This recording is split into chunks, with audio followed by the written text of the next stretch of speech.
जी मैं टू Sushmita Tripathi and I welcome you all to the official YouTube channel of Oliveboard. स्वागत है आप सभी का आज की सेशन में। सब लोगों को लगता होगा कि मैडम तो बोर्ड दिखा रही थी, बोर्ड पर नहीं है। देखो भाई, बोर्ड पर मैं कल से श्योर आऊँगी बिकॉज कुछ लाइटिंग का इशू था। मतलब कि जितनी रिक्वायर्ड लाइट चाहिए थी बोर्ड के लिए वैसी नहीं थी। तो अगर उतनी लाइट में तुम लोग मुझे देखते तो डर जाते, ठीक है। मैं नहीं चाहती थी तुम लोग डरो आज, इसलिए मैंने अभी आज के लिए यहाँ पर रख रखा है। कल से हम लोग बोर्ड पर स्विच हो जाएंगे, ठीक है। एनीवे, तुम लोग को अगर क्लियर सुनाई दे रहा, दिखाई दे रहा है, सब ठीक है तो मुझे एक बार ही बता दो और हम अपनी क्लास को शुरू करें फिर।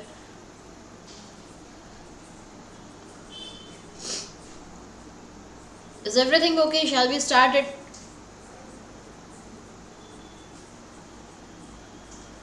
हाँ, कल से फॉर श्योर बोर्ड है, कल से पक्के से बोर्ड रहेगा। बस आज के लिए इतना है कि आज बोर्ड नहीं है, बाकी कल से श्योर है। ओके चलो शेयर कर दो ज़रा सभी लोग। Great, congratulations.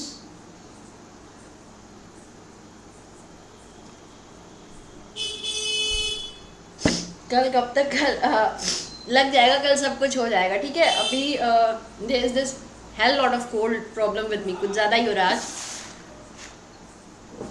मैम दवाई ले लीजिए। हाँ, मुझे लग रहा है कि मुझे लेनी पड़ेगी। चलो दोस्तों, शुरू करते हैं अपनी क्लास को। सबसे पहले देखते हैं कि हमारे लास्ट सेशन में किसने किसने आंसर किया था। सो आई कैन सी हियर पारस, अभिषेक, मधुरिमा, सुमित, संचयन, Anupreet, thank you so much for the compliment, and then Rakesh. So these people have answered in last session. Thank you so much for answering. Keep on answering everyone because वो बहुत ज़रूरी है। अगर आप लोग answer नहीं कर रहे हो ना, तो मैं आपको जैसा बताती हूँ, आपका कनेक्शन नहीं बनता है सेशन से। तो ज़रूरी है कि एक बार ही आप सभी लोग आंसर किया करो, जिससे आप लोग कनेक्टेड फील करोगे सेशन के साथ में, ठीक है। खैर चलो, अपनी क्लास को हम शुरू करते हैं। और first of all let me tell you people, it's already May ख़त्म हो चुका है आप लोगों का, है ना। अब तो मई है भी नहीं, बस एक दिन बचा हुआ है और फिर आपका जून स्टार्ट हो जाएगा। देन जून, जुलाई, अगस्त, सितंबर, अक्टूबर, नवंबर, दिसंबर, ये टाइम पीरियड होता है आपके सारे एग्जामिनेशंस का।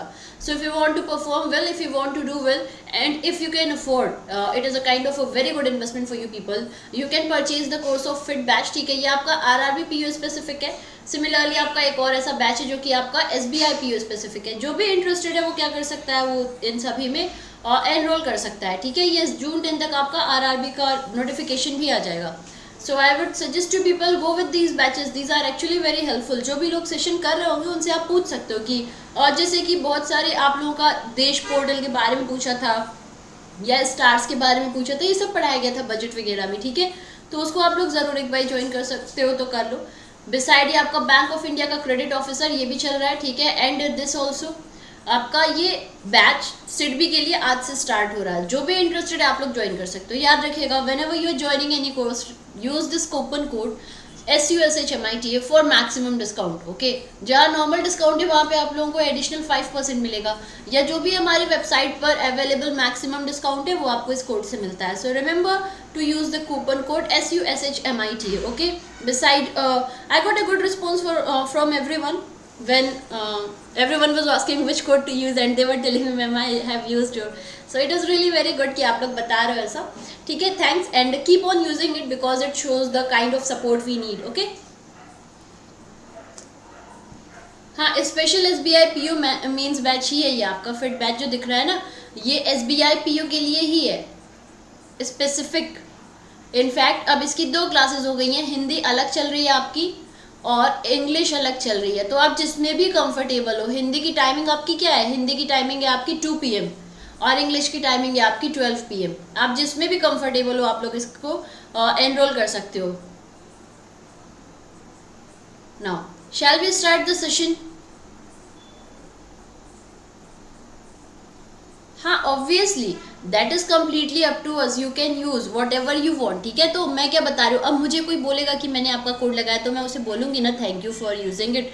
तो अब देयर आर सेवरल फैकल्टीज और सभी का अपने अपने हिसाब से कोड यूज हो रहा है, ओके। एनीवे, टेलीग्राम ग्रुप में मैं नहीं ऐड करूँगी, तुम खुद हो जाओगे। इस ग्रुप को जाके सर्च करो, ऐड हो जाओ, ठीक है।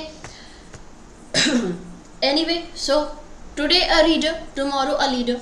Don't underestimate thinking that you are not going to do anything, you are not going to achieve, you will keep on learning. Okay, ऐसे मत सोचो.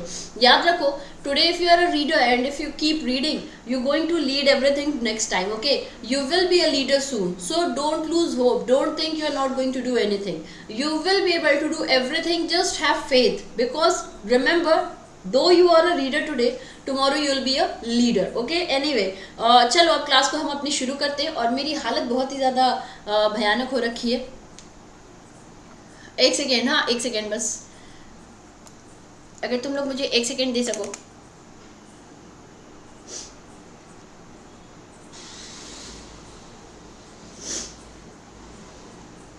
So yesterday we were on a trip to Trivandrum, and in that trip only it all happened, because बहुत ठंड थी उधर, और मुझे कुछ ज़्यादा ही लग गई ठंड, मुझे ऐसा लगता है. तो देख लो.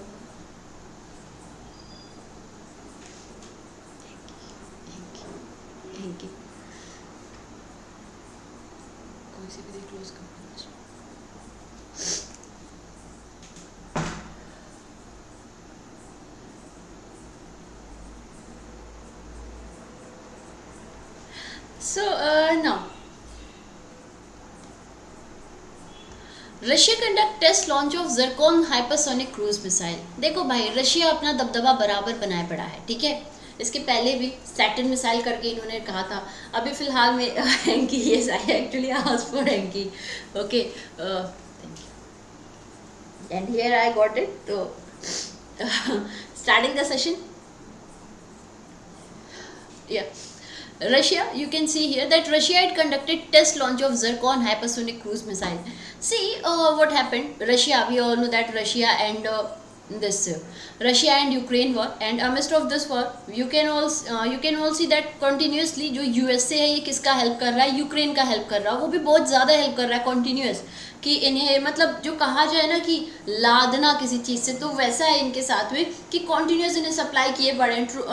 इन जनरल आपके जो भी वेपन्स वगैरह वो काफ़ी सारे इनकी सप्लाई की जा रही है, लगातार कॉन्टीन्यूस कर रहे हैं. ठीक है, इसमें रशिया भी अपना दबदबा बनाया हुआ है. ऐसा नहीं है that Russia is not, you can say Russia ऐसा नहीं है कि कैपेबल नहीं है, कुछ भी है. बट हाँ, रशिया के पास में ऑलरेडी बहुत सारे वेपन्स हैं, लेकिन जब सामने वाले को कोई इतना स्ट्रांग बना रहा है, Russia needs to be well aware. Anyway, Russia in general भी ये सब करता रहता है, और हम सभी को पता है कि पूरे विश्व में अगर देखा जाए तो Russia is at second number in export of weapons. Anyway, ये सारी बातें हम क्यों कर रहे हैं, let us now switch to the point.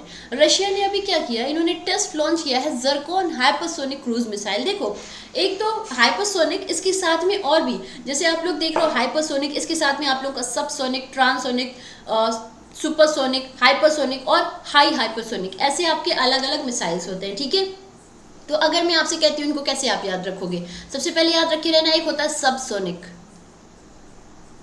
ठीक है, फिर आपको क्या याद रखना होगा, एक होता है आपका ट्रांसोनिक.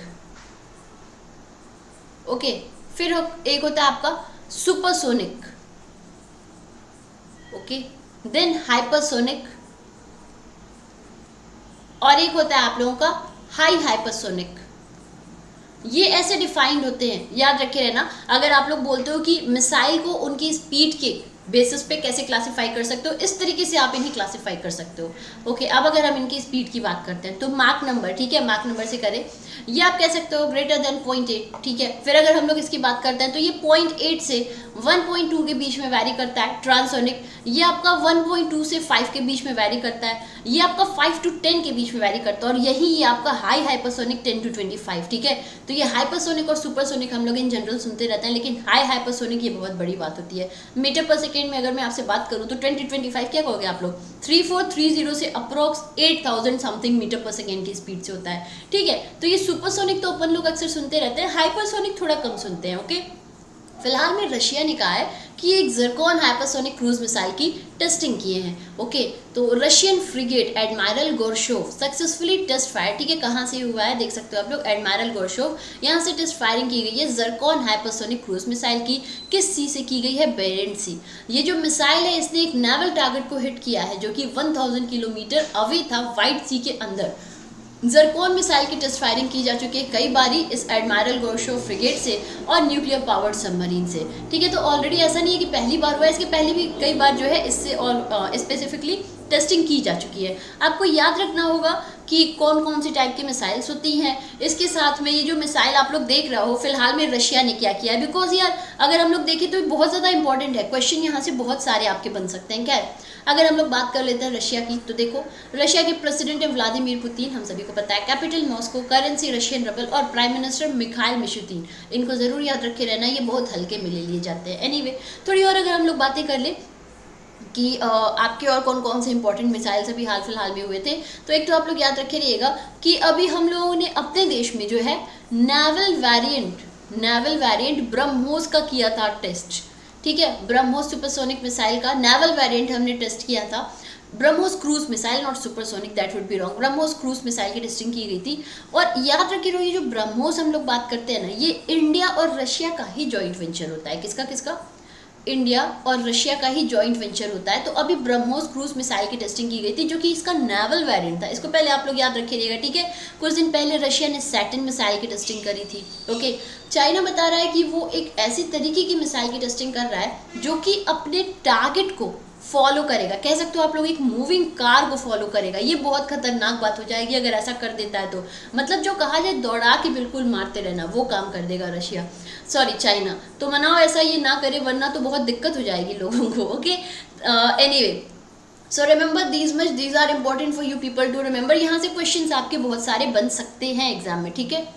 ब्रह्मोस का टेस्ट पाकिस्तान में भी कर लिया, हाँ कर लिया जा चुका है। चलो भाई, तो ये इंपॉर्टेंट पॉइंट्स थे, आप सभी को याद रखने होंगे। क्या आप लोग मुझे बता सकते हो ब्रह्मोस के चेयरमैन का नाम क्या है? Who is the chairperson from BrahMos? Anyone who can answer? चलो अब हम लोग जरा अपनी अगली खबर पे चलते हैं, ठीक है। देखो, international day of UN peace keepers May 29, ठीक है। International day of UN peace keeper, ये यूएन पीस कीपर्स होते क्या है, इनके बारे में अपन लोग थोड़ी सी डिस्कशन करते हैं। फर्स्ट ऑफ ऑल देखो, international day of UN peace keeper मनाया गया है, और यूएन पीस कीपर्स होते क्या है? त्रिपाठी रेड्डी, मैं नहीं बताऊंगी, सतीश रेड्डी DRDO के होते हैं। मैंने ब्रह्मोस की बात करी है। अतुल दिनकर रानी कौन है बताओ? देखो भाइयों जरा, ये जो डे है आपका international day of UN peace keeper, इसको मनाया जाता है, ठीक है, ताकि हम लोग श्रद्धांजलि दे सके उन सभी को जिन्होंने कंट्रीब्यूट किया है, यूनिफॉर्म और सिविलियन पर्सनल ने जिन्होंने कंट्रीब्यूट किया है इस ऑर्गेनाइजेशन की काम के प्रति, ठीक है। यहाँ पे लगभग 4200 पीस कीपर्स हैं जिन्होंने अपनी जान दी है यूएन फ्लैग के अंडर वर्क करते हुए सिंस 1948। बेसिकली अगर हम लोग बात करते हैं कि ये यूएन पीस कीपिंग का शुरुआत क्यों किया गया था, जो पहला यूएन पीस कीपिंग मिशन रखा गया था, इसको किया गया था United Nation truth supervision organisation के अंदर, जो कि UNTSO था। और ये कब शुरू हुआ था? इसने अपना ऑपरेशन 29 में 1948 पैलेस्तीन से शुरू किया था। बेसिकली इसको मिडिल ईस्टर्न के लिए लाया गया था।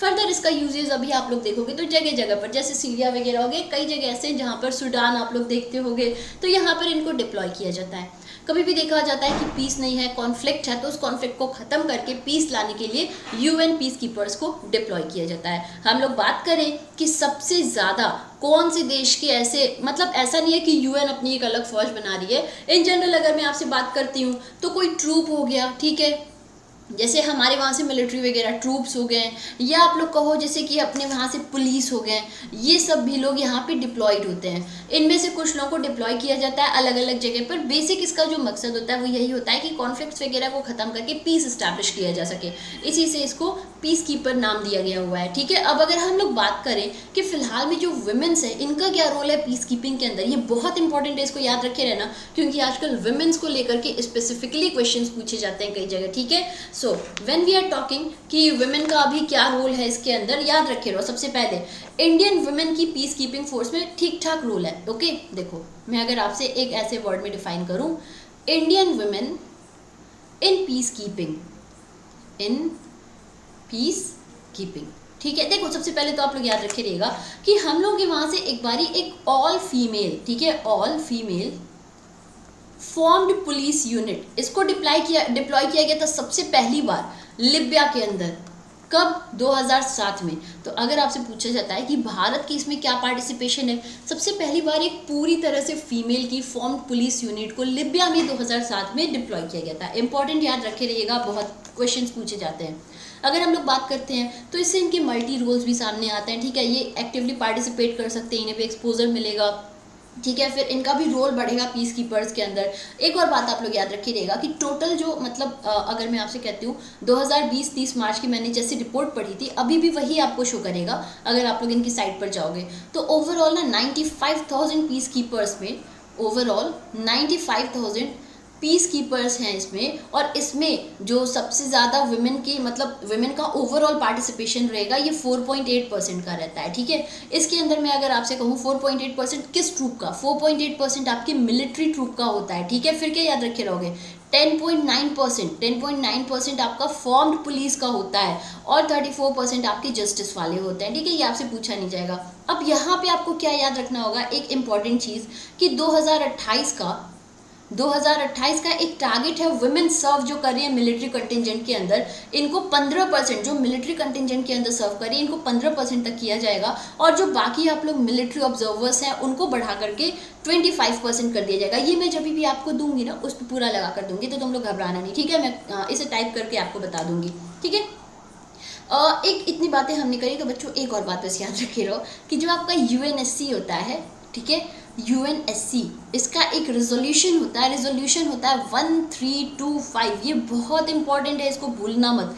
यूएनएससी रेजोल्यूशन 1325, इसका क्या इंपॉर्टेंट होता है, ये ज़्यादा एक्सपोजर देता है वुमेन को। तो अगर आपसे पूछा जाता है किस पर्टिकुलर किस रेजोल्यूशन के अंदर होता है, किसके रेजोल्यूशन के अंदर होता है, तो ये यूएनएससी के रेजोल्यूशन 1325 के अंदर होता है कि ज़्यादा एक्सपोजर दिया जा सके वुमेन्स को। ओके, यहाँ मैं लिख देती हूँ, मोर exposure to women. These are all very very very important. ठीक है। चलो, so these were some important things for all of us to remember. women की रोल की हमने बात कर ली। अभी हम फिलहाल में जो बात कर रहे हैं वो ये बात कर रहे हैं कि पीस कीपर्स कितने हैं। ठीक है। ओवरऑल अगर हम लोग देखें 29 मई को ये डे सेलिब्रेट किया गया था, international day of UN peace keepers. इसके साथ में आप लोगों को क्या याद रखना होगा कि इस बार का जो आपका थीम था, हाँ भाई, इस बार का आपका थीम क्या था, इस बार का थीम था आपका people peace progress the power of partnerships. ठीक है। ये सारी की सारी चीज़ें बहुत ज़्यादा इंपॉर्टेंट हैं, ये सारी की सारी चीज़ें आपको याद रखनी होंगी। बस इतना हमने पढ़ा, तो एक दो और बातों को याद रखा जाए हम लोग कि maximum number of peace keepers किस कंट्री से होते हैं। अगर हम लोग बात करें किसकी, 31 मार्च 2021 में अगर हम बात करें maximum number of peace keepers कहाँ से होते हैं, तो सबसे ज़्यादा बांग्लादेश से थे। ठीक है। इसके बाद में याद रखे रहो कौन कौन सी और कंट्रीज थी। Remember, first of all it was Bangladesh, then it was Rwanda, then it was Ethiopia, okay, फिर नेपाल एंड इंडिया। मुझे उम्मीद है कि मैं तुम लोगों को क्लियर दिखती होंगी। ठीक है। सो मैक्सिमम नंबर आपके Bangladesh, Rwanda, Ethiopia, Nepal, India यहाँ से होते हैं। ठीक है। फिर पाकिस्तान, इजिप्ट, इंडोनेशिया, चाइना ऐसे होता है। 10th आपका घाना होता है, 10th होता है आपका घाना, इसको याद रखे रहना। फिर आपसे चाइना पूछा जाए तो याद रखना चाइना आपका 9th होता है। ठीक है। ये सारे पॉइंट्स आप लोगों को याद रखने होंगे, इंपॉर्टेंट हैं, सवाल आपसे पूछे जा सकते हैं। ये सबसे बड़े कंट्रीब्यूटर्स होते हैं इसके अंदर। एक बार आप लोगों ने न्यूज़ पढ़ी होगी कि यूएन को बहुत सारे पैसे देने हैं इंडिया। क्यों यूएन इंडिया को पैसे देगा, because of all the peace keepers who were deployed in UN mission, इसलिए उन्हें पैसे देने थे। सब लोग कहते हैं यूएन हमें क्यों पैसे देगा, इसी से पैसे दे रहा था क्योंकि बहुत सारे पीस कीपर थे जो कि डिप्लॉयड थे हमारे पीस कीपिंग मिशन के। ओके, चलो, एवरीथिंग इज ओके, क्लियर, आगे बढ़ा जाए हम लोग। उम्मीद है तुम लोगों को कोई दिक्कत परेशानी नहीं होगी। आज मेरे इस टेबल पे बहुत सारे इक्विपमेंट्स हैं तो मुझे बहुत प्रॉब्लम हो रही है एडजस्टमेंट में आज यहाँ पे। कल से होपफुली हम लोग बोर्ड पर बिल्कुल क्लास को शुरू भी कर देंगे।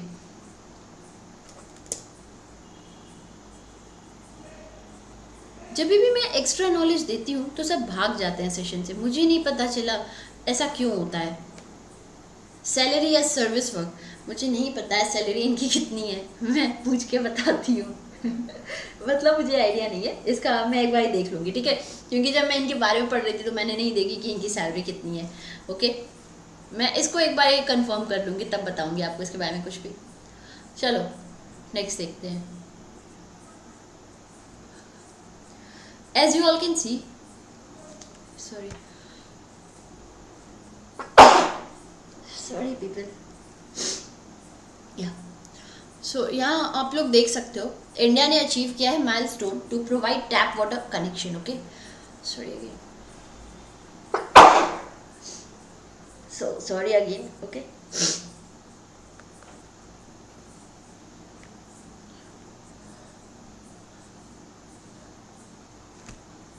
सी नाउ,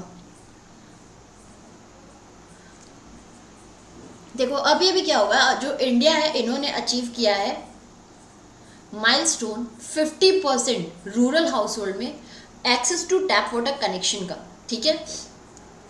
अब देखो है क्या, बेसिकली हम लोगों के वहाँ पर एक रिपोर्ट आई थी, रिपोर्ट के हिसाब से बोला गया था कि अगर हम लोग अभी से एक्शन लेना नहीं शुरू करेंगे तो आगे आने वाले टाइम में अपने देश में वाटर स्कार्सिटी देखने को मिल सकती है। इस वजह से जो है ज़रूरी है अपने वहाँ पर क्या करना, इस वजह से अपने वहाँ पे ज़रूरी है लोगों को टैप वाटर सही से पहुँचाना, टैप वाटर कनेक्शन देना।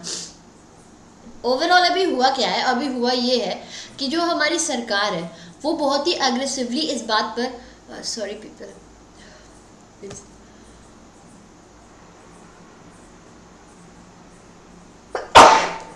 Sorry again, okay.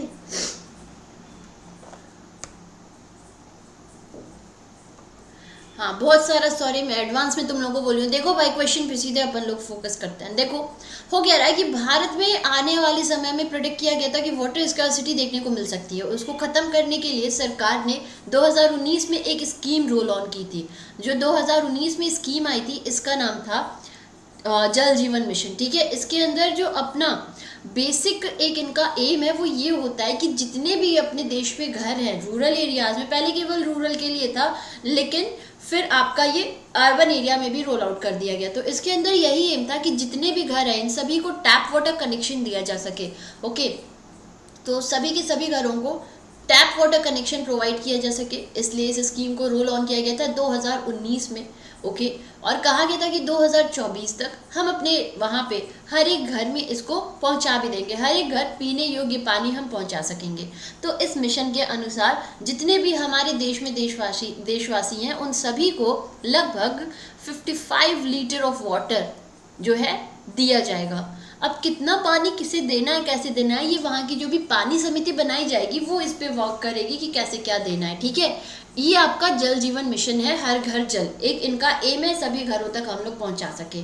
अब ज़रा आप लोग ध्यान दीजिएगा सभी लोग कि फ़िलहाल में क्या हुआ है। फ़िलहाल में जो इनका मिशन है ना कि ओवरऑल जो है कहा गया है 3.8 करोड़ हाउस होल्ड को इस साल हम लोग कवर कर लेंगे। 3.8 करोड़ हाउस होल्ड, तो जितने लोगों को प्रोवाइड करना है हमें ओवरऑल इस मिशन के अंदर उनका 50% हमें अभी कंप्लीट कर लिया है। देखो इंडिया ने अचीव किया है माइलस्टोन 50% रूरल हाउस होल्ड में, जिसको आप कह सकते हो 9 करोड़ 50 लाख को जो है टैप वाटर कनेक्शन दिया जा चुका है। ओवरऑल पॉपुलेशन को देने को कहा गया था, इसमें से 9 करोड़ 50 लाख को दिया जा चुका है इस बार का।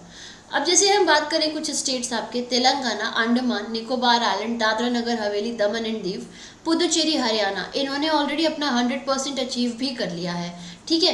पंजाब, गुजरात, हिमाचल प्रदेश, बिहार, इन्होंने 90% से ज़्यादा हाउस होल्ड्स में ऑलरेडी इसको पहुंचा दिया है, ओके। नाउ सी हियर जल जीवन मिशन, जैसा मैंने आपको बताया जल जीवन मिशन के तहत पंचायती राज इंस्टीट्यूशन और कम्युनिटीज़ क्या कर रहे हैं, ये लोग वाटर सप्लाई स्कीम में एंगेज हो रहा है और हर एक घर तक क्या करेंगे, हर एक घर तक पानी पहुंचाने की कोशिश करेंगे। फिलहाल में कितने घरों तक दिया जा चुका है, तो मई 2022 के अंदर जितने भी घर हैं आपके 108 district, 1222 block, 71667 gram panchayat and 151171 villages, यहाँ पे ड्रिंकिंग वाटर दिया जा चुका है थ्रू टैप्स, ठीक है। बस यही था कि आप लोग टैप वाटर प्रोवाइड किया जा सके, जिसको किया भी जा चुका है। याद रखिएगा इस बार जो है यूनियन बजट के अंदर हर घर जल को कितना एलोकेशन दिया गया था, 60,000 करोड़, ठीक है।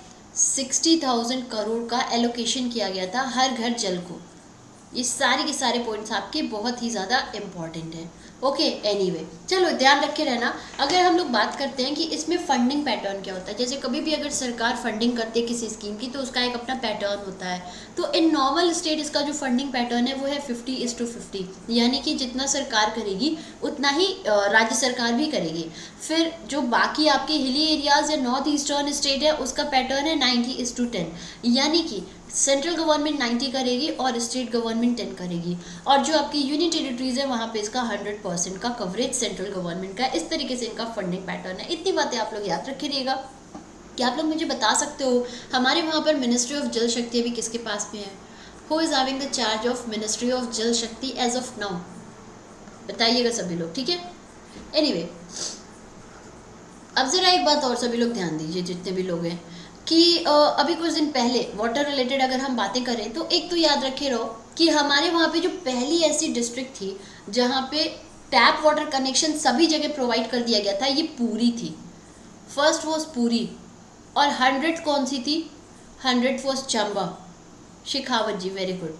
तो इतना याद रखे रहो। अपार्ट फ्रॉम दैट, कुछ दिन पहले अपने देश में एक वाटर टैक्सी सर्विस शुरू की गई थी। वाटर टैक्सी सर्विस, ये हुआ है आपका मुंबई में।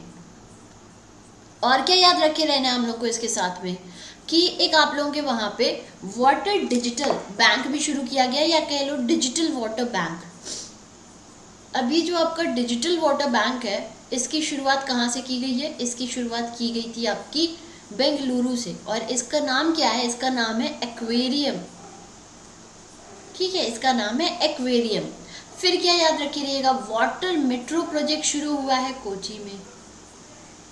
वाटर मेट्रो हुआ है कोची के अंदर। ओके, अपार्ट फ्रॉम दैट आपको और क्या याद रखना होगा? लास्ट ईयर हमारी मिनिस्ट्री ऑफ जल शक्ति ने एक कैंपेन शुरू किया था, सुजलम। सुजलम कैंपेन क्यों लॉन्च किया गया था? वेस्ट वाटर मैनेज करने के लिए, वेस्ट वाटर मैनेजमेंट। ठीक है, और क्या याद रखना होगा? आईआईटी मद्रास ने लॉन्च किया था, कह सकते हो एक पॉलिसी सेंटर इन्होंने शुरू किया था, aqua map water. Aqua map water. ठीक है, तो ये कुछ आपकी इंपॉर्टेंट बातें हैं जो आप लोगों को याद रखेंगे। चलो, now moving to the next point again. देखो, भारत का पहला फोरमोस्ट, ठीक है, India's foremost documentary film festival MIFF 2022 to begin in Mumbai. पहली बार भारत में इस तरीके का फेस्टिवल जो है होगा। क्या नाम है? MIFF। ठीक है, चलो बातें करते हैं थोड़ी। 17th Mumbai international film festival for documentary short fiction and animation films began in foremost क्या है? ठीक है, ये आपका होगा मुंबई में। ओके,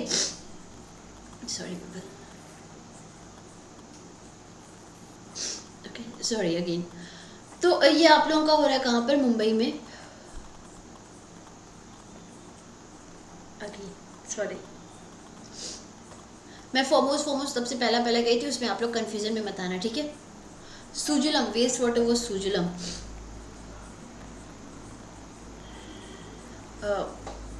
वन सेकेंड, ये देखो अभी हम लोग क्या देख रहे हैं।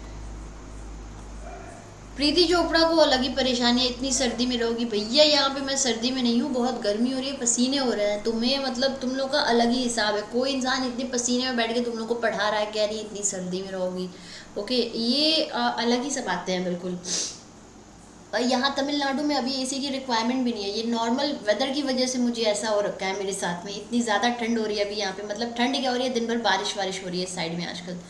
चलो ओके, डीपली एक्सप्लेन किया जाए सेशन को। देखो भाई, अभी आप लोगों का जो है ना 17th Mumbai international film festival documentary short fiction और एनिमेशन का, ये आपका मुंबई में शुरू किया गया है। ठीक है, ज़रा ध्यान दीजिएगा। जो फेस्टिवल है इसको इनॉग्रेट किया गया था हमारी यूनियन कॉमर्स और इंडस्ट्री मिनिस्टर पीयूष गोयल के द्वारा। अब ओपनिंग सेरेमनी आपका हफ्ते भर लंबा बायनियल फिल्म फेस्टिवल है जो नेहरू सेंटर पे हो रहा है।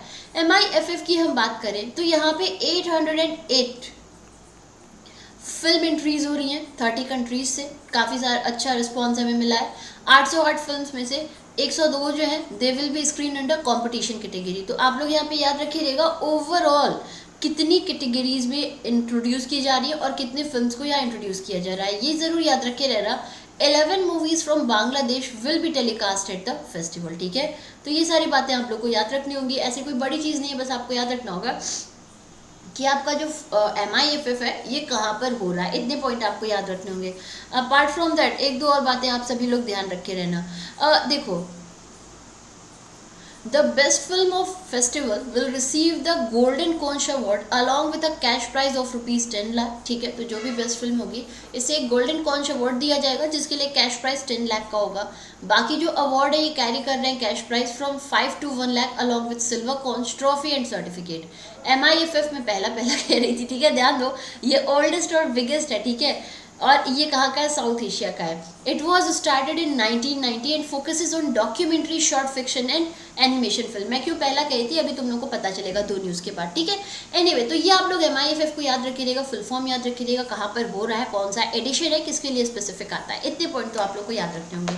अगर आप लोगों को कुछ और बातें याद हो फिल्म से रिलेटेड, तो सबसे पहले याद रखे रहो कि जो जम्मू कश्मीर की नेशनल फिल्म फेस्टिवल है, यहाँ इन्होंने DIPR और NFDC के साथ एक MOU साइन किया ताकि यहाँ पे एक इस तरीके का फिल्म फेस्टिवल शुरू किया जाए। तो अगर आपसे पूछा जाता है कि कौन सी ऐसी फेस्टिवल है जो शुरू कर रही है, याद रखिएगा इट इज़ कौन सी ऐसी स्टेट है जो शुरू कर रही है, ये आपकी जम्मू और कश्मीर है, ठीक है। अपार्ट फ्रॉम दैट एक और चीज़ याद रखे रहो, कुछ दिन पहले आपको याद होगा ढाका फिल्म फेस्टिवल हुआ था। ढाका फिल्म फेस्टिवल के अंदर कुजंगल को बेस्ट फिल्म का अवार्ड दिया गया था। किसको? कुजंगल को दिया गया था, ठीक है। फिर सत्यजीत राय जी की जो बर्थ एनिवर्सरी है, इसमें national museum of Indian cinema ये एक फिल्म फेस्टिवल होस्ट करेगी। तो अगर आपसे पूछा जाता है किसकी बर्थ एनिवर्सरी पे ऐसे किया जा रहा है, तो ये सत्यजीत राय जी की बर्थ एनिवर्सरी पे किया जा रहा है, ठीक है। कहाँ पर है आपका national museum of Indian cinema? Mumbai के अंदर होता है। तो ये सारे पॉइंट्स आप लोग याद रखिएगा। अब जो आपका ये नेशनल म्यूजियम शुरू करेगा ना अपने वहाँ फिल्म फेस्टिवल, यहाँ पे अनिक दत्ता की एक मूवी है अपराजितो, ये ओपनिंग होगी। तो ये सारे पॉइंट्स आप लोग ध्यान रख के रहिएगा, ओके। अपराजितो ये आपकी ओपनिंग होगी कहाँ पे? फिल्म फेस्टिवल के अंदर, ठीक है। फिर देख लो भाई, INS गोमती को डीकमीशन किया गया है नेवल डॉकयार्ड मुंबई के अंदर, ओके। तो ये क्या है? Tomb of sand by Geetanjali ma'am. Tomb of sand, देखो वो जो आप लोग बात करो टॉम्ब ऑफ सैंड, वो क्या थी? वो एक किताब थी और उन्हें क्या दिया गया? उन्हें दिया गया है बुकर प्राइज। वो हमने पूरी बात अपने सेशन में कर रखी है। फिलहाल में हम लोग फिल्म्स के बारे में पढ़ रहे थे, तो इन दोनों बातों को लेकर के आपस में कंफ्यूज मत होना, ठीक है। ये फिल्म की बात हम कर रहे हैं, वो आप लोगों ने किसके बारे में पढ़ा था? बुक। उनकी लिखी हुई किताब है जिसे इस बार इंटरनेशनल बुकर प्राइज दिया गया, ओके। चलो आगे बढ़ा जाए।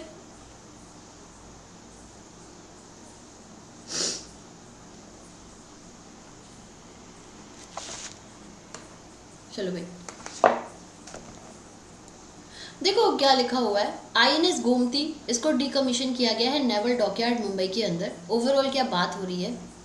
INS गोमती, इसको डीकमीशन कर दिया गया। ये जो शिप है इसको डिस्चार्ज किया गया था command of captain Sudeep Malik के अंदर। फिर जो INS Gomti, extremely sorry for this, I am extremely sorry. देखो INS गोमती जो है, इसका नाम कैसे आता है? गोमती से। हम सभी को पता है गोमती हमारे वहाँ पे बहुत इंपॉर्टेंट रिवर है, इससे इसका नाम आता है। इसको कमीशन कब किया गया था? इसकी शुरुआत कब हुई थी? तो इसकी जो शुरुआत ली गई थी ये हुई थी 16 अप्रैल 1988 में।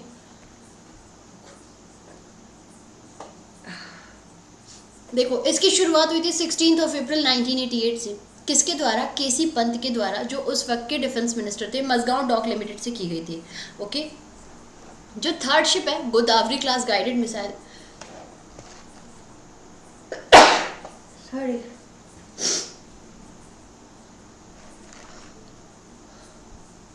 I'm extremely sorry people, I was not knowing that this is going to happen in the class as well.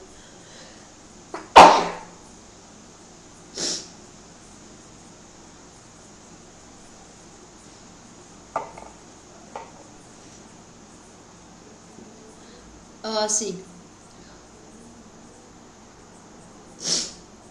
अब इस शिप को जो डिस्चार्ज किया गया है, ये किसके अंडर किया गया? कैप्टन सुदीप मलिक के अंदर। इसका नाम आता है गोमती नदी से। इसकी कमीशनिंग हुई थी अप्रैल 1988, 16 अप्रैल, ठीक है। ये थर्ड शिप थी Godavari class guided missile frigate के अंदर। INS गोमती जो है ये ओल्डेस्ट वॉरियर मानी जाती है वेस्टर्न फ्लीट की, जब डीकमीशन की गई है। तो ये ज़रूर आप लोग याद रखे रहना, ये बहुत ही ज़्यादा इंपॉर्टेंट है, ठीक है। एनीवे, INS गोमती ये twice awarded the coveted union citation 2007-8 और 19-20 में भी, क्योंकि इनका जो भी स्टिलर कॉन्ट्रीब्यूशन रहा था मैरीटाइम सिक्योरिटी में, उसको देखते हुए इन्हें ये अवार्ड दिया गया था, ठीक है। अब देखो INS गोमती की अगर अपन लोग बात करते हैं तो इसके बिल्डर कौन थे? मजगांव डॉक लिमिटेड थे। लॉन्चिंग की गई थी 19 मार्च 1984 को, कमीशनिंग की गई थी 16 अप्रैल 1988 को और डीकमीशन किया गया था 28 मई 2022 को, ठीक है। ये थोड़े इंपॉर्टेंट पॉइंट है, ये आपको याद रखना चाहिए, इसका नाम कहाँ से है, ये इंपॉर्टेंट चीज़ें हैं, ठीक है। अपार्ट फ्रॉम दैट कुछ और बातें अगर हम लोग INS रिलेटेड कर ले तो कुछ और INS को आप लोग याद रखे रहो। जैसे पहले तो INS विक्रांत को याद रखे रहो। ये जो INS विक्रांत है ये हमारे वहाँ का सबसे पहला बना हुआ, मतलब अपने देश का बना हुआ एयरक्राफ्ट करियर बनाया गया इसे, ठीक है। ये इंडिजिनियसली मेड है एयरक्राफ्ट करियर, ठीक है। फिर क्या याद रखे रहो, कुछ दिन पहले INS विशाखापट्टनम की लॉन्चिंग की गई थी, कहाँ पर, इंडियन नेवी में, ठीक है। तो इसको याद रखे रहना। एक बहुत इंपॉर्टेंट पॉइंट है INS वलसुरा। INS वलसुरा को क्या दिया गया था, प्रेसिडेंट कलर अवार्ड दिया गया था। क्या दिया गया था, president colour award. President colour award जो होता है ये हमारे देश का सबसे कह सकते हो सबसे बेहतरीन अवार्ड माना जाता है मिलिट्री क्षेत्र में, okay. Yes, these are some important point. INS Valsura को जरूर याद रखे रहना, यहाँ से क्वेश्चन बन सकते हैं आपके, ओके। चलो अब अगली खबर पे चलते हैं। Shaunak Sen's documentary all that breathes win loyalty और अवार्ड एट कांस। तो हम सभी को पता है अभी कांस फिल्म फेस्टिवल चल रहा है, इस बार 75th एडिशन है आपका, फ्रांस में हो रहा है। अब इस फिल्म फेस्टिवल के दौरान, ठीक है, जो जूरी बैठी थी वो डिसाइड कर रही थी कौन सा अवार्ड किसे देना है। जो जूरी बैठी थी ओवरऑल, उसमें आप लोग कह सकते हो कि जूरी के जो आपके चीफ थे, ये पूछा जा सकता है, जूरी के हेड थे आपके विंसेंट लैडन, ठीक है। इनको ज़रूर याद रख रहना, ये बहुत इंपॉर्टेंट है। कौन थे, विंसेंट लैडन, ओके। ये जूरी के हेड थे और ये कहाँ के थे ये बताइएगा, फ्रांस के। अच्छा, ये जो जूरी बैठी थी इस बार अवार्ड डिसाइड करने के लिए, इसमें दीपिका पादुकोण जी भी थी, इसमें दीपिका पादुकोण जी भी थी। ऐसे और भी इंडियन मेंबर्स कभी कभी रहे, जैसे कि विद्या बालन 2013 में थी, तो उन्हें बड़ा क्रिटिसाइज किया जाता था उनकी ड्रेसेस के लिए। इस बार दीपिका पादुकोण जी है यहाँ पे, तो उन्हें उनकी स्पीचेस के लिए बहुत ज़्यादा क्रिटिसाइज किया जाता है कि आप क्या बोलती हो, सेंसलेस, मतलब ये जो बोलती हैं ओवरऑल अपनी बातों को बहुत ज़्यादा कॉन्ट्राडिक्ट करती हैं, अपनी ही बातों को करती रहती है, तो उसके लिए इन्हें बहुत बारी क्रिटिसाइज कर दिया जाता है कि आप बोलना क्या चाहते हो, इसका कोई कंक्लूजन ही नहीं है, ओके। एनीवे, तो अभी हम लोग को ये सब बात नहीं याद रखना है। अब थोड़ी सी बातें आप लोग याद रखिएगा कि जो कांस फिल्म फेस्टिवल है इसका 75th एडिशन हुआ था, ये आपका कहाँ पर हो रहा है, ये हो रहा है आप लोगों का फ्रांस के अंदर। अब यहाँ पे मार्शेस जो फिल्म है इसमें कहा गया था कि इंडिया को ऑफिशियली कंट्री ऑफ ऑनर बनाया जाएगा। पहली बार ऐसा कुछ हो रहा है कि कंट्री ऑफ ऑनर इसके अंदर बनाया जा रहा है, ठीक है। मैंने आपसे मार्शेस डू फिल्म के बारे में बताया। जो हम लोग बात कर रहे हैं marches do film, marches do film एक तरीके से आप लोग कह सकते हो कि इनका बिजनेस पार्टनर होता है कांस का, ठीक है। इन्होंने ये भी कहा है कि हम लोग एक नया रिस्टोरेशन प्रोजेक्ट बनाएंगे यहाँ पर Indian cinema legend Satyajit Rai ji के ऊपर, ठीक है। और इनकी क्लासिक प्रतिद्वंदी इसके अंदर प्रेजेंट भी की जाएगी। किसके अंदर, जो इंडियन सिनेमा का रिस्टोरेशन किया जाएगा, मार्शेस डू फिल्म ने कहा है, उसके अंदर उन्होंने सत्यजीत राय जी की प्रतिद्वंदी को कहा है कि इसे स्क्रीनिंग करेंगे। खैर, ये बातें आप लोग को उतनी नहीं याद रखनी है, बाकी जो करनी है उसको अब अपन लोग कर लेते हैं। फिल्म मेकर शौनक सेन है, ये हमारे वहाँ के, इनकी डॉक्यूमेंट्री है ऑल दैट ब्रीथ, इसकी ऑनरिंग की गई है 2022 की loyal D all award 75th कांस फिल्म फेस्टिवल में। ये 90 मिनट लंबी जो है मूवी है, इसको चूज़ किया गया था winner as by the jury, ठीक है। ये जो फिल्म है इसे ग्रैंड जूरी प्राइज भी दिया गया था संडेज फिल्म फेस्टिवल, इसके पहले दिया गया था ये, ओके। अवार्ड की हम बात कर ले तो जो लॉयल डी और डॉक्यूमेंट्री अवार्ड है इसे गोल्डन आई अवार्ड भी कहते हैं। इसको क्रिएट किया गया था 2015 में। French speaking author society less came in collaboration with Cannes film festival. Apart from that, ये जो अवार्ड है इंक्लूड करता है कैश प्राइज ऑफ 5000 यूरोज। 2021 में फिल्म मेकर पायल कपाड़िया ने ये अवार्ड जीती थी डॉक्यूमेंट्री के लिए, a night of knowing nothing. अब आपसे ये क्वेश्चन पूछा जा सकता है, a night of knowing nothing किसने जो है डायरेक्ट करी थी, किसकी डॉक्यूमेंट्री थी, या शौनक सेन जी की कौन सी डॉक्यूमेंट्री है, लॉयल डी और डॉक्यूमेंट्री इसका क्या नाम होता है, इसको कब से शुरू किया गया है, कितना अवार्ड दिया जाता है, क्या कैश प्राइज होता है, ऐसे क्वेश्चन यहाँ से बन सकते हैं। So be ready to face all these kind of question in your examination. Apart from that, कांस में जो बाकी के अवार्ड्स दिए गए हैं, यानी बेस्ट फिल्म या वगैरह वगैरह, वो मैं आप लोगों को बता दूंगी, ठीक है। मतलब बता के दूंगी, इस PDF में एक अलग से लगा करके दे दूंगी। यहाँ पे है भी कुछ और अवार्ड होंगे जो मैं आपको PDF में लगा कर दे दूंगी। एक कंपैरिजन भी अपन लोग कर लेंगे कांस का और ऑस्कर्स का, जिससे आप लोगों को थोड़ा सा कंफ्यूजन ना हो, ठीक है। चलो आगे बढ़ते हैं। अगला देखो भाई, FIEU ने लॉन्च किया है B2B डिजिटल मार्केट प्लेस। किसके लिए, एक्सपोर्टर्स, MSMEs और फार्मर्स के लिए। अब ये काफ़ी इंपॉर्टेंट है, ध्यान दीजिएगा। जो federation of Indian export organisation है, इन्होंने लॉन्च किया एक online marketplace Indian exporters और फॉरेन बायर्स के लिए। जो इंडियन बिजनेस पोर्टल है ये B2B की तरह एक्ट करेगा, द बिजनेस टू बिजनेस, और ये हेल्प करेगा micro small medium enterprises, exporters, artisan farmer कि वो एक नया मार्केट खोज सके अपने प्रोडक्ट के लिए, ताकि वहाँ पे सेल्स हो सके। देखो बहुत दिनों से ऐसी कोशिश क्या की जा रही, बहुत इम्प्लीमेंट्स भी किए गए हैं प्रोजेक्ट को, जिससे जो MSMEs हो गई या आर्टिसंस हो गया, क्राफ्ट्समैन हो गया, फार्मर्स हो गए, इनके प्रोडक्ट को हम लोग एक बेहतर प्लेस दे सके। जैसे आपने देखा होगा अभी कुछ दिन पहले एटसी भी हमारे देश में आके साइनिंग किया है कि जो हमारे वहाँ पे हैंड वीवर्स वगैरह हैं उनके प्रोडक्ट को लाया जा सके एटसी के प्लेटफॉर्म पर। वन स्टेशन वन प्रोडक्ट आया ताकि एक स्टेशन के आसपास में जो भी लोकल बिजनेस है उनके जो भी प्रोडक्ट है उसको उस स्टेशन पे प्रमोट किया जा सके। फिर आप लोगों को याद होगा एविएशन सेक्टर लेकर के आई अपने नए नए स्कीम्स, ठीक है। तो बहुत सारे ऐसे स्कीम्स हैं जो लाए जा रहे हैं बेसिकली इनको एक बड़ा प्लेटफॉर्म प्रोवाइड करने के लिए। फिलहाल में जो FIEU है, इन्होंने भी एक सिमिलर तरीके का काम किया है। क्या किया है, इन्होंने भी एक मार्केट प्लेस शुरू कर दिया है। अब इस मार्केट प्लेस पे क्या होगा, जो भी है जैसे MSME हो गए या एक्सपोर्टर्स हो गए या आर्टिसन फार्मर हो गए, ये क्या करेंगे, ये नया मार्केट देखेंगे कि कहाँ पे हमारे सेल जो भी प्रोडक्ट है उसकी हम लोग कहाँ पर सेल कर सकते हैं। कह सकते हो आप लोग एक तरीके से बिजनेस नेटवर्किंग प्लेटफॉर्म देगा SMEs को और स्टार्टअप्स को, ठीक है। तो ये थोड़ी इंपॉर्टेंट पॉइंट थी, इसको आप लोग याद रखिएगा, ठीक है। अपार्ट फ्रॉम दैट कुछ और बातें अगर हम लोग करें तो देखो कुछ फैक्ट्स, जो पोर्टल है ये डिजिटाइज करेगा इंडियन एक्सपोर्टर को और हेल्प करेगा उन्हें ताकि वो ऑनलाइन डिस्कवरेबल हो सके, ठीक है। फिलहाल की हम बात करें तो 2000 से ज़्यादा स्मॉल बिजनेस हैं जो कि ऑलरेडी इसको ज्वाइन किए हुए हैं। यहाँ पे लिस्टिंग हो रखी है 40,000 प्रोडक्ट और सर्विसेज की। FIU ये प्रमोट करेगा मार्केट प्लेस को पूरे विश्व भर में, जो कि एक बहुत अच्छी बात है क्योंकि इतना ज़्यादा मतलब आप लोग कह सकते हो इतने बड़े लेवल पे अगर इन्हें एक्सपोजर दिया जा रहा है तो ये आगे आने वाले समय में अच्छा काम कर सकते हैं, ठीक है। ये सारे पॉइंट्स आप लोग याद रखिएगा, इंपॉर्टेंट है। खैर FIU की हम बात करें तो देख सकते हो आप लोग, founded in 1965, head office New Delhi, A Shaktivel president है, director general is mister A Sahay, ठीक है, अजय सहाय। ये सारे पॉइंट्स आप लोग याद रखिएगा। खैर चलो अब हम लोग थोड़ी और बातें करते हैं related to MSMEs and everything, जो अभी हाल फिलहाल में न्यूज़ में सब था। एक तो आप लोग ध्यान रखे रहो सभी लोग, कुछ दिन पहले क्या जब हमारा बजट प्रेजेंट किया गया था उसमें कहा गया था कि जो असीम पोर्टल है MSME का, इसके साथ में जो NCS है और जो ई-श्रम है, इन सभी को एक साथ इस बार मर्ज कर दिया जाएगा, ठीक है। ये MSMEs के फ़ायदे के लिए किया गया था। फिर क्या याद रखना है कि रैम्प स्कीम को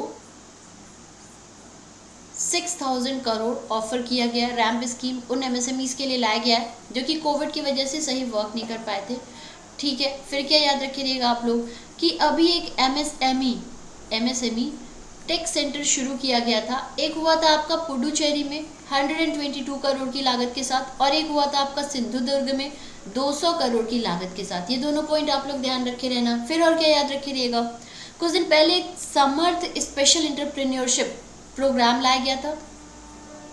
समर्थ स्पेशल एंटरप्रेन्योरशिप प्रोग्राम लाया गया था। ये लाया गया था ताकि वुमेन के लिए और ज़्यादा प्रमोट कर सके, उनका और ज़्यादा और यहाँ पे क्या हो जाए, यहाँ पे आप लोग कह सकते हो प्रमोशन हो सके, उनको बढ़िया एक एक्सपोजर मिल सके। इसके लिए समर्थ स्पेशल एंटरप्रेन्योरशिप लाया गया था। एक और बात याद रखे रहो बच्चों, सिडबी ने एक MOU साइन किया था मेघालय के साथ ताकि MSME इकोसिस्टम अपने वहाँ अच्छा कर सके। Okay, so these are some important point related to what, related to MSMEs। इनको आप लोगों को याद रखना होगा, ठीक है। चलो आगे देखते हैं। नॉर्थ इंडिया का पहला इंडस्ट्रियल बायोटेक पार्क है जो इनॉग्रेट किया गया है कठुआ JNK में।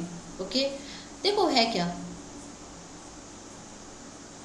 लॉन्ग टाइम तक कैसे याद रखते हो, देखो लॉन्ग टाइम तक कैसे याद रख सकते हैं, मुझे यार ये लगता है ना कि जितनी बार, अब जैसे अगर आप लोग आते हो डेली बेसिस पे क्लास करते हो, कितनी चीज़ें हम लोग बार बार ही डिस्कस करते हैं जिससे आपको वो चीज़ याद रहे। जैसे अब यहाँ पे हमने क्या देखा, हमने यहाँ पर देखा जम्मू कश्मीर में कुछ ओपन हुआ है। पहले अपन लोग इस न्यूज़ को डिस्कस करेंगे, फिर जम्मू कश्मीर को डिस्कस करेंगे। जो हम लोग डेली जो है इसको डिस्कस करते रहेंगे तो आपको याद आ जाएगा, ठीक है। इसलिए आप लोग कोशिश करो कि डेली बेसिस पे इन चीज़ों को देखो।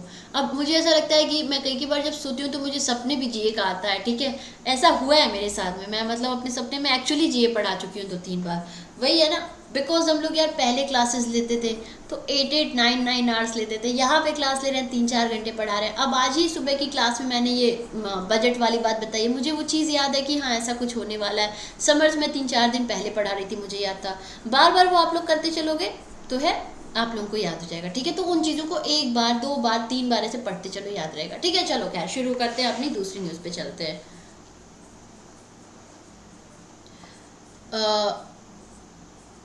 Now, north India's first industrial biotech park inaugurated at Kathua in Jammu Kashmir. ठीक है, देखो सबसे पहली बात है, जैसे हम लोग एक चीज़ सुनते हैं फूड पार्क, एक हम लोग सुनते हैं सॉफ्टवेयर पार्क, वैसे ये बायोटेक पार्क है, ठीक है।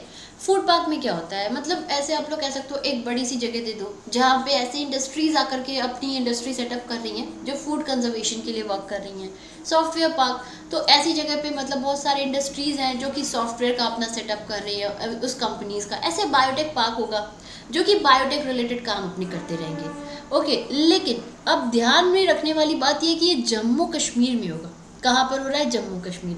हम सभी को पता है यार जम्मू कश्मीर के क्या हालात हैं। जम्मू कश्मीर ऐसा नहीं है कि अभी बहुत डेवलप्ड है। इनफैक्ट अभी कुछ दिन पहले कश्मीर फाइल्स भी आई थी, जो भी रीज़न था उसको क्रिटिसाइज़ किया गया, उसको पसंद किया गया, जो भी था। बट हम लोग देख चुके हैं, एक और मूवी आई थी आप लोगों की शिकारा करके, हम लोग ये देख चुके हैं कि क्या हालात है, कितना ज़्यादा टेररिज्म का खौफ है, सब कुछ कितना है। लेकिन धीमे धीमे सरकार ने अभी रिवोक कर दिया था आपके आर्टिकल। अब धीमे धीमे कोशिश की जा रही है, क्या किया जाएगा, धीमे धीमे इसको अच्छे लेवल पे बनाया जाएगा। ये भी कहा गया यहाँ पे शॉपिंग मॉल, वैसे अगर आप लोग देखो यूएई कहा कि हम लोग आके यहाँ पे ये सारी चीज़ों को सेटअप करेंगे। पहला जो हमारे देश का जियो थर्मल प्रोजेक्ट है वो भी लद्दाख में आ रहा है। अभी यहाँ की सभ्यता को बचाने के लिए गया ससोमा कम्युनिटी विलेज शुरू किया गया। ओवरऑल इन चीज़ों को बहुत ज़्यादा क्या किया जा रहा है, पकड़ कर रखा जा रहा है ताकि ये बेहतर चल सके, जम्मू कश्मीर को एक अच्छा रीजन बनाया जा सके। बहुत सारी चीज़ें यहाँ की गई हैं। फिलहाल में क्या किया जा रहा है, फिलहाल में जो है ये आप लोगों का बायोटेक पार्क बनाया जा रहा है। यानी कह सकते हो एक ऐसा लैंड जहाँ पे ऐसी कोई भी इंडस्ट्रीज आती है रिलेटेड टू बायोटेक, आपका जो है कोई भी काम करता है तो उसमें उसे क्या दिया जाएगा, कुछ सब्सिडी दी जाएगी, कुछ लिबर्टी दी जाएगी, टैक्स कम किए जाएंगे। कह सकते हो आप लोग गवर्नमेंट अपनी तरफ से कुछ इंसेंटिव वगैरह भी प्रोवाइड करेगी ताकि इंडस्ट्रीज आकर के अट्रैक्ट होकर यहाँ पे अपनी इंडस्ट्री सेटअप करें और ये जगह उस पर्टिकुलर सेक्टर में बेहतर बन सके, ग्रो कर सके। ठीक है, तो ये सारे पॉइंट्स आप लोगों को ध्यान रखने होंगे। Jammu Kashmir lieutenant governor Manoj Sinha and union minister Jitendra Singh inaugurated north India's first industrial biotech park constructed at घाटी नियर कठुआ।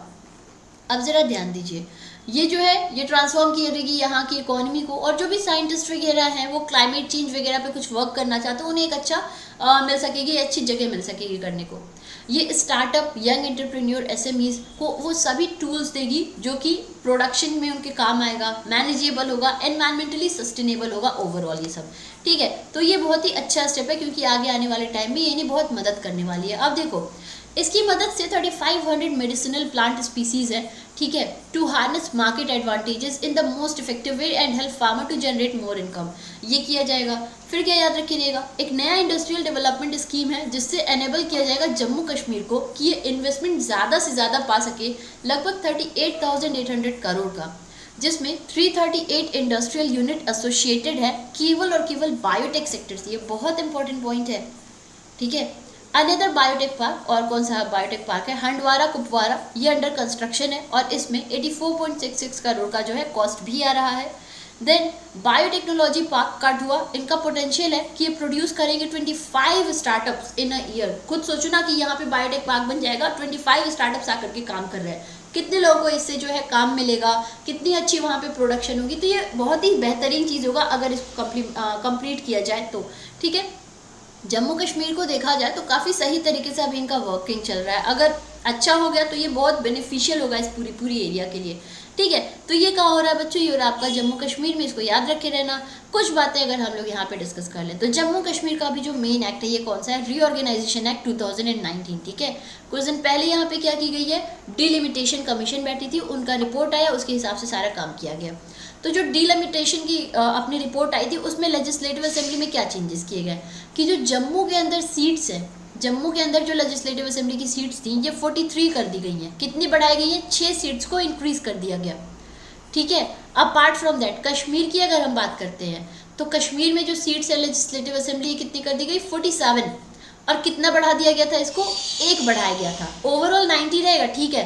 जम्मू में कितनी है, 43 है, कितनी बढ़ाई गई है, 6। कश्मीर में कितनी बढ़ाई गई है, 47 है, लेकिन 1 ही बढ़ाया गया है, 1 इंक्रीज्ड। याद रखना, बहुत इंपॉर्टेंट है, ठीक है। फिर याद रखिएगा आप लोग कि लेजिस्लेटिव, अगर लेजिस्लेटिव असेंबली है 90 हो गया। लोकसभा अगर हम लोग बात करें तो लोकसभा में 5 पार्लियामेंट्री रीजन्स हैं जिसको बताया गया है, और ये भी कहा गया है कि जम्मू और कश्मीर को सिंगल ही हम लोग करेंगे ट्रीट। यानी कि अगर जम्मू की कुछ ऐसी बाउंड्री है तो हम लोग उसको कश्मीर के साथ शेयर कर सकते हैं, कश्मीर की कोई ऐसी बाउंड्री है तो हम उसे जम्मू के साथ में शेयर कर सकते हैं। फॉर एन एग्जाम्पल अगर मैं आपको बताऊं, अनंतनाग, कौन सी, अनंतनाग और जम्मू की जो बाउंड्री है उसको अब रीड्रॉ कर दिया गया है, ठीक है। फिर क्या याद रखिएगा, पीर पांजल रेंज तुम लोग सुनते होगे जनरली न्यूज में, ठीक है। तो जो पीर पांजल है वहां पे कंप्राइज करा था पूंछ और राजौरी, ये पहले जम्मू का हुआ करता था, अब इसको अनंतनाग कश्मीर में ऐड कर दिया गया है। ये बातें याद रखना, ये एग्जाम में आपसे, मुझे ऐसा लगता है कि एक ना एक एग्जाम में पक्का पूछा जाएगा, most probably RRB, SBI, PO में यहाँ से क्वेश्चन बनेंगे भी, ठीक है। खैर, एक और बात याद रखिएगा कि श्रीनगर का एक रीजन था शिया डोमिनेटेड, अब उसको ट्रांसफर कर दिया गया है बारामुल्ला में। ओके, तो ये कुछ इंपॉर्टेंट चीजें हैं जो जम्मू कश्मीर की डिलिमिटेशन में किया गया है। कब तक ये आपका चलेगा, 2026, क्योंकि 2026 के बाद एक डिलिमिटेशन कमीशन आएगी जो फर्दर बताएगी, ठीक है। डिलिमिटेशन में क्या किया जाता है, जो भी बाउंड्रीज होती है ना उसको रीड्रॉ किया जाता है। तो इसके पहले किया गया था, लेकिन जम्मू कश्मीर का रंजना देसाई जी के अंडर अभी फिर से किया गया। उनकी रिपोर्ट आई थी जिसके हिसाब से सारे चेंजेस किए गए। इन चेंजेस को आप लोग याद रखे रहना, इंपॉर्टेंट है, ठीक है। चलो खैर, एक और बात याद रखे रहो, जम्मू कश्मीर हमारे देश का पहला ऐसा स्टेट बना था जो कि NSWS के साथ में इंटीग्रेट हुआ था। यहाँ पे कांचोत, हरेला फेस्टिवल्स हुए हैं। कुछ दिन पहले हम लोगों ने ये भी पढ़ा था कि जम्मू के अंदर लेवेंडर फेस्टिवल भी मनाया जा रहा है ताकि लेवेंडर को ज़्यादा से ज़्यादा प्रमोट किया जा सके, ठीक है। और ये याद रखे रहो आप लोग, विलेज पल्ली, यहाँ का एक विलेज पल्ली है जो कि पहला कार्बन न्यूट्रल पंचायत माना गया है। क्या नाम है, पल्ली। ये पहला कार्बन न्यूट्रल पंचायत है पूरे हमारे देश का, पहला ऐसा स्टेट है जिसने अपने वहाँ पे डिस्ट्रिक्ट गुड गवर्नेंस इंडेक्स शुरू किया है। ये सारी की सारी बातें आप लोग क्या याद रखेंगे, अपने अपने दिमाग में याद रखो, क्योंकि बहुत इंपॉर्टेंट है, पक्का कोई ना कोई क्वेश्चन आने वाला है, ठीक है। चलो अगला देख लेते हैं। फिर देखो भाई, प्रधानमंत्री जी ने कहा है कि हम लोग अब बेनिफिट्स रिलीज करने वाले हैं PM cares for children scheme के अंदर 30 मई को, यानी कि आज ही, ठीक है। चलो यार, तुम लोग एक बात बताओ, तुम लोग इतना ध्यान क्यों दे रहे हो?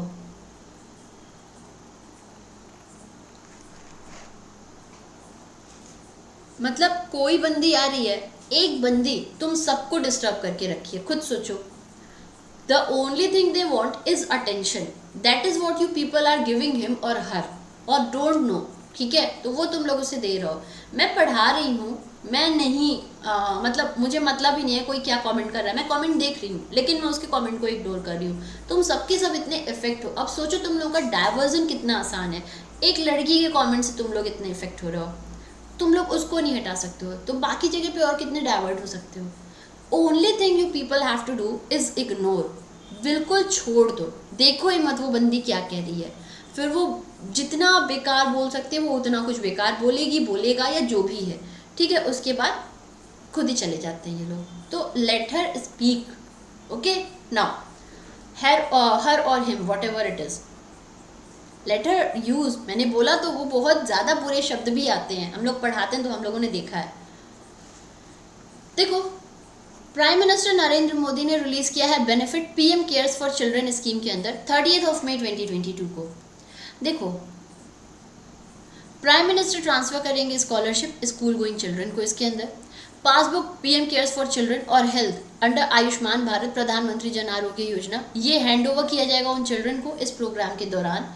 फिर PM केयर्स की हम बात करें, देखो PM केयर्स, पहले तो PM केयर्स आया था तो कहा गया था कि कोविड के टाइम में जो भी ग्रसित था या जिसकी भी मदद करनी थी या सरकार की मदद करनी थी तो PM केयर्स जो है लॉन्च किया गया था, जिसके अंदर हम लोग अपने अपने एंड से डोनेशन कर सकते थे, तो हम लोग डोनेट कर रहे थे।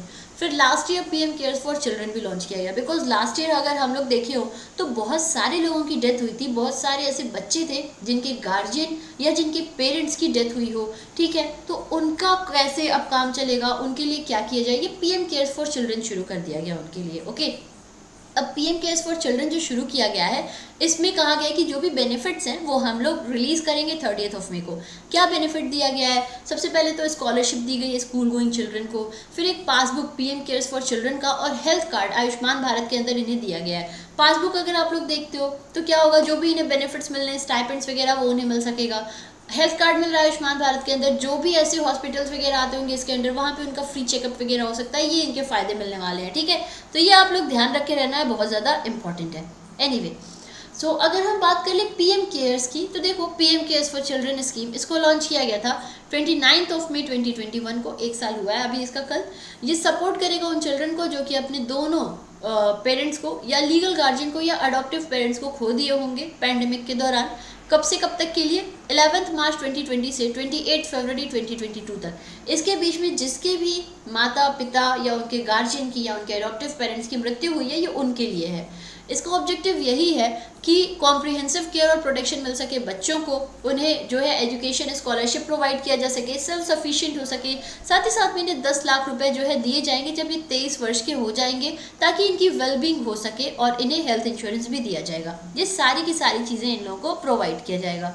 ओके, इंपॉर्टेंट है। एक पोर्टल भी है pmcaresforchildren.in, इसको लॉन्च किया गया है ताकि उन बच्चों का नाम रजिस्टर किया जा सके जो इसके अंडर आ सकते हैं। तो अगर आप लोगों के आसपास में कोई हो, तो मतलब ऐसा आप लोग जानते हो, उसको अब तो नहीं कर सकते हो, मतलब कर सकते हैं हम लोग उनको रजिस्टर। यहाँ पे बहुत लोगों ने ऐसे देख देख कर किया है।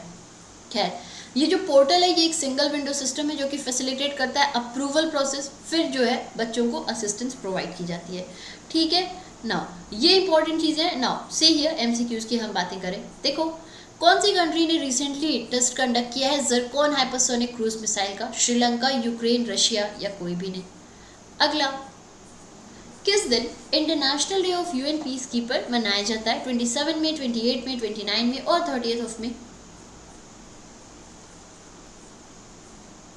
Which of the following state below has achieved 100% household water connection? Telangana, Himachal Pradesh, Andaman Nicobar, Dadra Nagar Haveli. India's foremost documentary film festival MIFF is to begin in which city? Pune, Mumbai, Lucknow और पटना। किसको डिकमीशन किया गया है नेवल डॉकयार्ड मुंबई में? None, INS Arihant, INS Vikrant और INS Gomti. All That Breathe recently won Loyal d'Or award at Cannes. Who has written this documentary? Roshan Osland, Shaunak Sen, Payal Kapadia, Claire Denis. FIO launches B2B digital marketplace for which purpose? None, pension, students or farmer. किसके लिए किया गया? For whom होना चाहिए, which purpose नहीं। Which bank has got approval to open a branch at Gift City? Options: Central Bank of India, US Bank Corp, MUFG or none. North India's first industrial biotech park inaugurated at Kathua in Uttar Pradesh, Jammu Kashmir, Punjab और गुजरात। ठीक है, तो ये हमारे आज के questions है, ये आप लोग नीचे कमेंट में लिखोगे। इसके पहले जो हमने किए थे, चलो उसे एक बारी हम देख लें।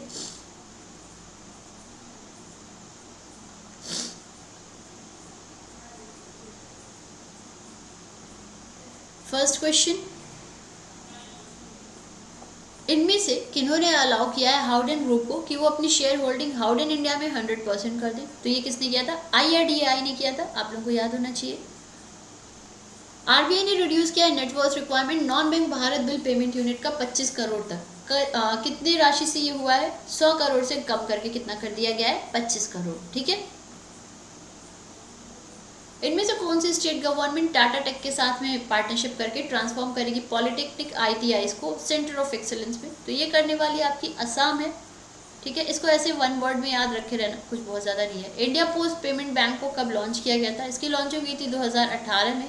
एकमात्र हमारे वहाँ पर ये ऐसा बैंक है जो कि पेमेंट बैंक है और गवर्नमेंटल है। ओके, इनमें से किसने कंस्ट्रक्ट किया था इंडियन नेवी सर्वे वेसल INS निर्देशक? तो INS निर्देशक जो है आपकी एक सर्वे वेसल है, कंस्ट्रक्टर आपका GRSE है।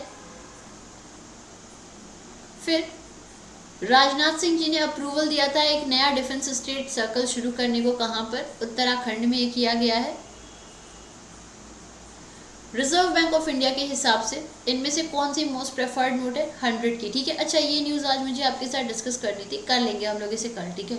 कल हम लोगों को 2 न्यूज़ डिस्कस करनी रहेगी, एक ये वाली न्यूज़ करनी होगी और एक करनी होगी जो आप लोग की टूरिज्म डेवलपमेंट इंडेक्स है। कल के सेशन में ये 2 न्यूज़ हम लोग करेंगे, ठीक है। चलो खैर,